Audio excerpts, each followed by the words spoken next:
Hello बच्चों, आज जो है सेकेंड पार्ट में हम जो है 2 न्यूमेरिकल हमने किए थे, 3 न्यूमेरिकल्स और करेंगे। टोटल 5 न्यूमेरिकल का एक बंच कर लेंगे। इस तरीके से 5 न्यूमेरिकल्स का एक बंच करते जाएंगे और अप्रॉक्स 20-25 क्वेश्चन हम आपको इसी वीडियो के थ्रू समझाने की कोशिश करेंगे। तो थर्ड क्वेश्चन, वैसे तो पिक मैंने आपको दे दी है, मगर फिर भी आप देख लीजिए कि इसमें 2 जो है हमारे पास धातु के गोले हैं। ठीक है, 2 हमारे पास धातु के गोले हैं, 2 मेटेलिक स्फीयर्स हैं जिनकी रेडियस आपको दे रखी है। एक की है 18 सेंटीमीटर, ठीक है, एक की है आपके पास 18 सेंटीमीटर और जो दूसरा है उसकी दे रखी है 27 सेंटीमीटर दे रखी है। अब आपसे कहा जा रहा है कि हर एक के ऊपर जो चार्ज है वो 75 माइक्रोकूलाम चार्ज दे रखा है। ठीक, 75 माइक्रोकूलाम चार्ज दे रखा है।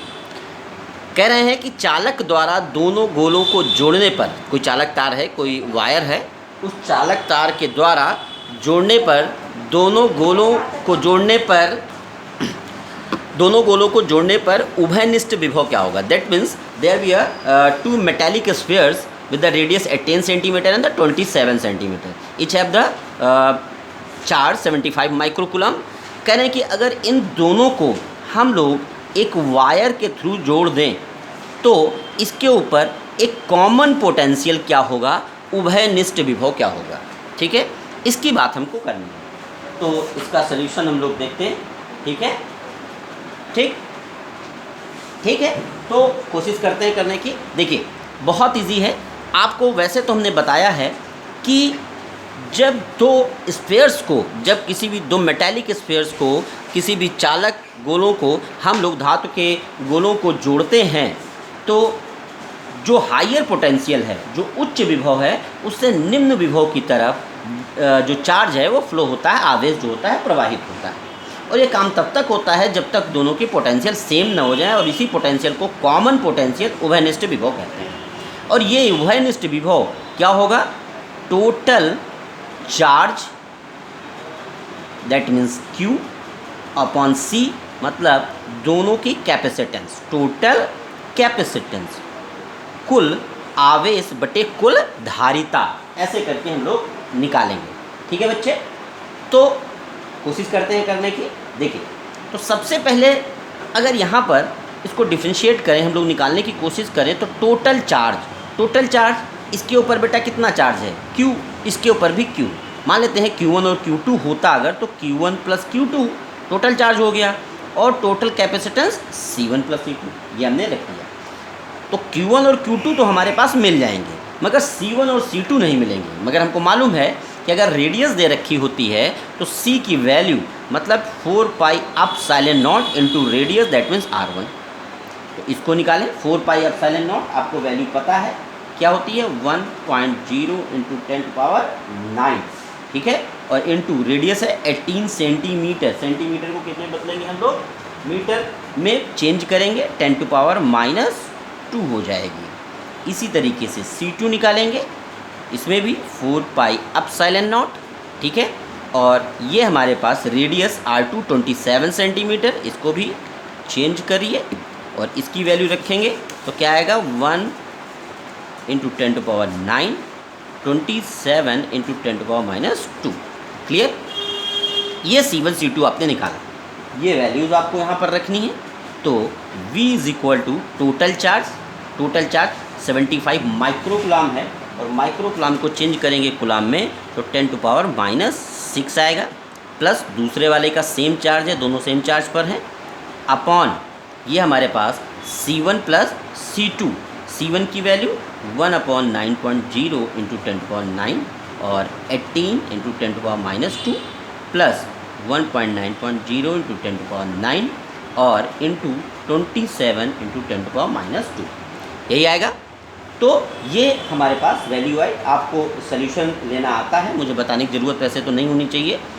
कैलकुलेट कर लीजिए इसको, 9 3 जा 27, 9 2 जा 18 हो जाएगा, है ना। और ये 75 2 इंटू 75 इंटू 10⁻6।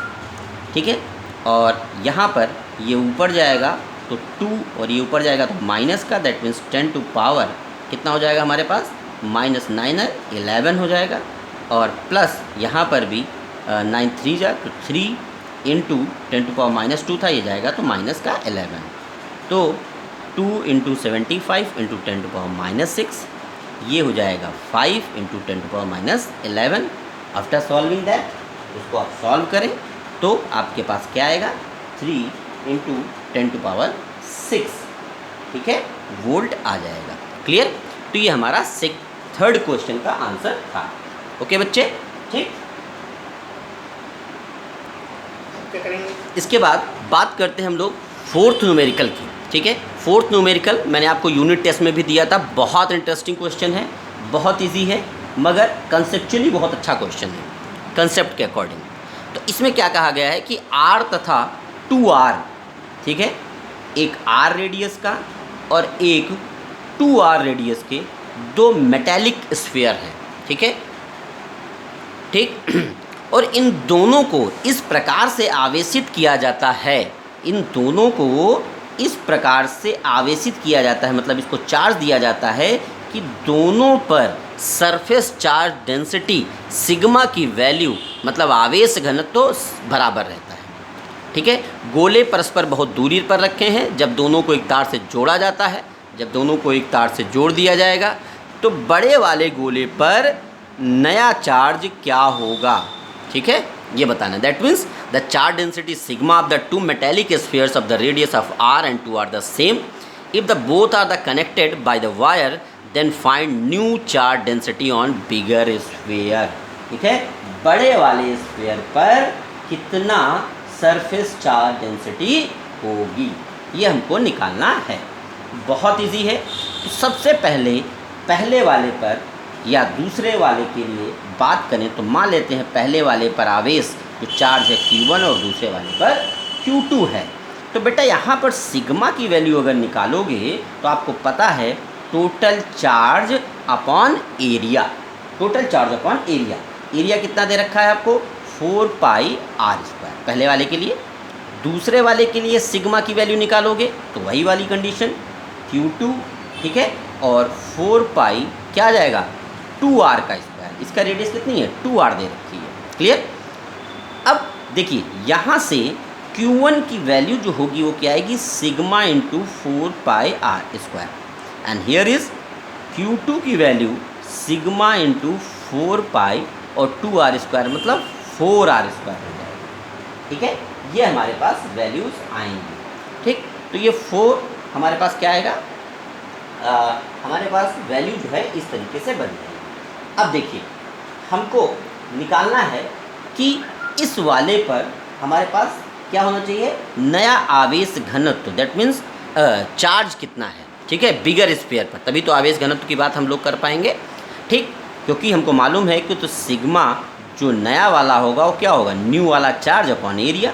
तो न्यू वाला चार्ज तो आपको निकालना ही पड़ेगा, नया आवेश तो निकालना पड़ेगा, क्योंकि जब दोनों को जोड़ा जाएगा तो आपको पता है कि हाइयर पोटेंशियल से लोअर पोटेंशियल की तरफ आवेश चार्ज जो होता है वो फ्लो होता है, उच्च विभव से निम्न विभव की तरफ आवेश प्रवाहित होता है, ठीक है। तो अब देखते हैं हम लोग क्या करेंगे। तो सबसे पहले जब दोनों को जोड़ा जाएगा तो एक कॉमन पोटेंशियल, मतलब एक उभयनिष्ठ विभव बनेगा जिसको हम V कह रहे हैं, ठीक। सबसे पहले हम लोग जो है निकालने की कोशिश करते हैं उसी को कि कैसे निकालें। तो आपको मालूम है कि V इज इक्वल टू क्या होगा, total charge upon total capacitance. Total charge मतलब पहले वाले पर Q1, दूसरे वाले पर Q2, पहले वाले की कैपेसिटेंस C1 और दूसरे वाले की C2। तो ये निकालिए। अब अगर ये निकालेंगे तो Q1 प्लस Q2 आपके पास वैल्यूज़ दे रखी हैं दोनों की, ठीक है। कितनी वैल्यूज़ दे रखी हैं, इसकी वैल्यू क्या है, सिग्मा इंटू 4πr² प्लस इसकी वैल्यू क्या हो जाएगी, सिग्मा, ठीक है, और इंटू 4π और इंटू 4r²। अब आपको पता होगा इन दोनों को अगर हम लोग सॉल्व करेंगे तो हमारे पास वैल्यू कितनी आएगी, 4 4 जा 16, that means 20πr² into sigma. ये हमारे पास टोटल चार्ज आएगा। तो टोटल कैपेसिटेंस कितनी होगी, ठीक है। टोटल कैपेसिटेंस निकालने के लिए क्या करें, पहले वाले की कैपेसिटेंस प्लस दूसरे वाले की कैपेसिटेंस, टोटल सी यही आएगा। C1 पहले वाले की 4π रेडियस r², दूसरे वाले का 4π रेडियस हमारे पास कितनी है दूसरे वाले की 2r, ठीक है। तो 4 pi r square plus 4 pi into 4r square, ये निकल के आएगा हमारे पास, ठीक है। ठीक, तो कितना हमारे पास इसकी वैल्यू कितनी आ जाएगी अगर निकालने की कोशिश करेंगे, ठीक। ये आर स्क्वायर नहीं है, सॉरी, ठीक, ये वैल्यू जो है 4 पाई आर स्क्वायर नहीं होती है, आर होती है। तो ये कितना हो जाएगा 16 हमारे पास कितना आएगा, दिस इज़ द 2, 4 2 जा 8, 8 और 4 12 पाई आर, ये हमारे पास वैल्यू आएगी, ठीक है।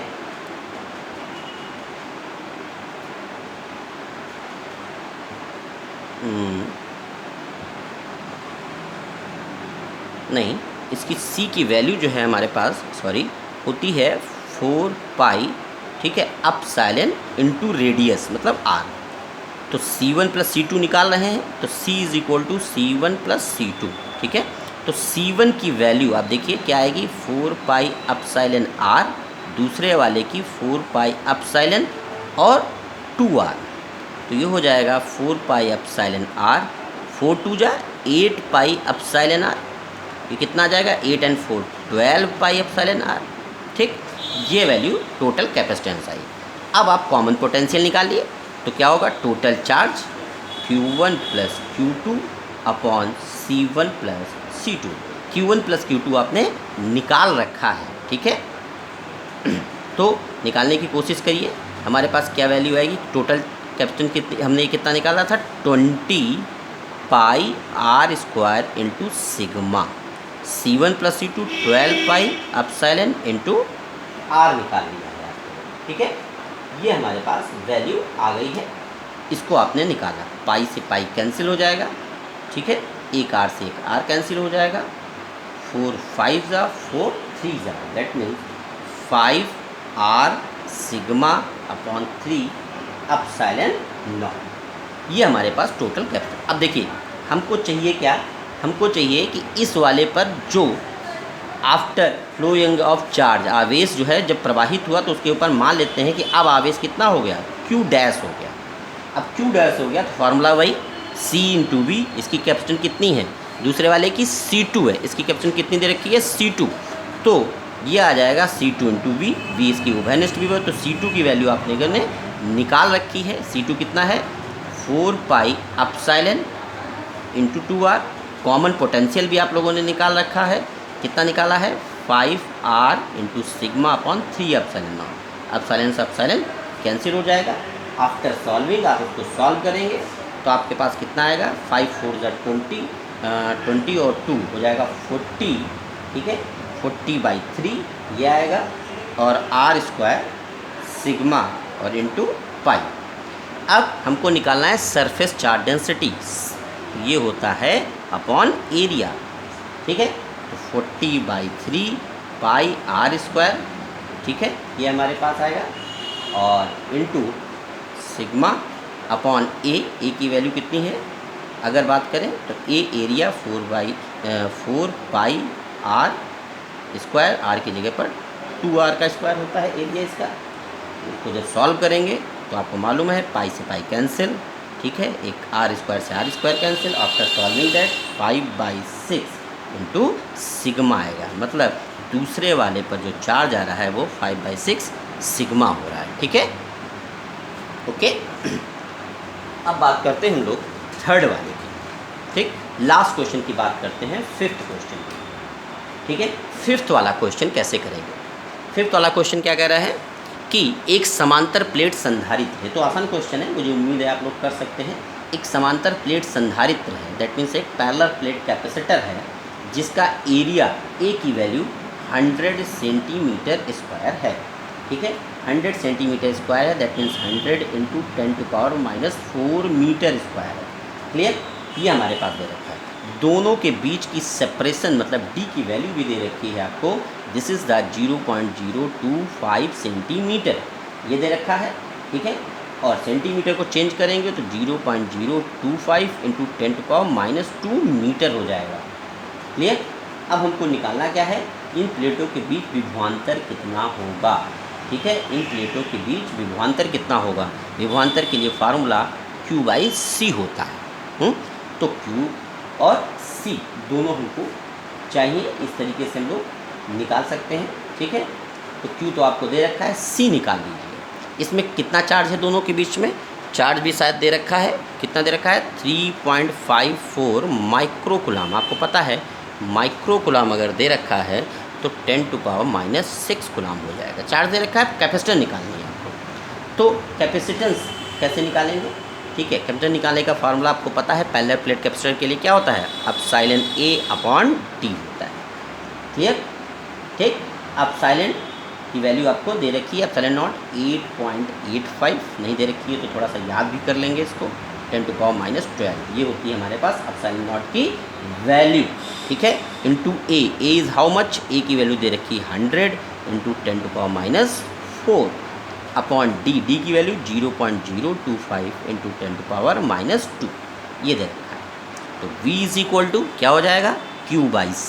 Q की वैल्यू यही दे रखी है, इसको माइक्रोकुलाम में चेंज किया तो 10⁻⁻, फिर ये 8.85 into 10⁻⁻12 into 100 into 10⁻⁻4 upon 0.025 into 10⁻⁻2। ये वाली वैल्यू कहाँ जाएगी? सबसे ऊपर। तो क्या आएगा? 3.54 into 10⁻⁻6, 0.025 into 10⁻⁻2 upon 8.85 into 10⁻⁻12 into 100 10⁻⁻4। मुझे उम्मीद है कि आप लोग इसको सॉल्व तो कर ही लेंगे। ठीक है, सॉल्व करेंगे इसको तो अप्रॉक्स वैल्यू आएगी 1.0 इंटू 10⁻⁴ वोल्ट। ठीक है, कैलकुलेशन आप खुद करें इसकी। ठीक है, ठीक बच्चों, तो ये मैंने आपको दी है, इसकी पिक भी मैं आपको भेज दूंगा भी। कोई अभी भी दिक्कत आती है तो आप मुझसे फिर से बात करें। मैं इस तरीके से 5-5 क्वेश्चंस के बंच बनाकर एक वीडियो आपको दूंगा, कम से कम 3 या 4 वीडियोज़। इस तरीके से 20-25 क्वेश्चन जो है आपके इस वीडियोज़ के थ्रू तैयार हो जाएंगे। ठीक, थैंक यू।